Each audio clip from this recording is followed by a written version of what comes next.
नमस्कार, माझे नाव समर्थ विरकर. नमस्कार, माझे नाव प्रेमचंद. नमस्कार, माझे नाव ओंकार मोठे.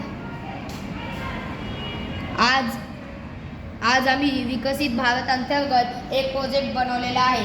त्याने आपण खोलवर तो प्रोजेक्ट बनवण्यासाठी आम्ही PVC पाईपचा वापर केलेला आहे व सॉकेट बसवलेला आहे आणि त्याच्यात 45 डिग्रीमध्ये आज समुद्रात असलेल्या किंवा डोंगरावर असलेल्या आम्हाला कळावे आज समुद्रात किंवा डोंगरावर दूरवर असलेल्या वस्तूंची माहिती मिळावी म्हणून आम्ही हा पेरिस्कोप तयार केलेला आहे.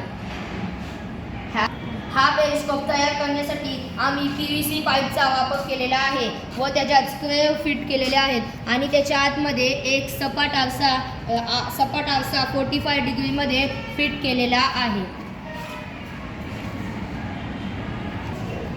जोरवरून प्रकाश किरण जे पडतात त्याचं परावर्तन होऊन ह्या खालच्या आरशातून आपल्याला दिसते आणि समुद्रातून खालचा भाग दिसण्यासाठी टेलिस्कोप खालून इथून परावर्तन होऊन इथून सगळं दिसतं. अशा प्रकारे पाणबुडीमध्ये टेलिस्कोपचा उपयोग केला जातो. धन्यवाद.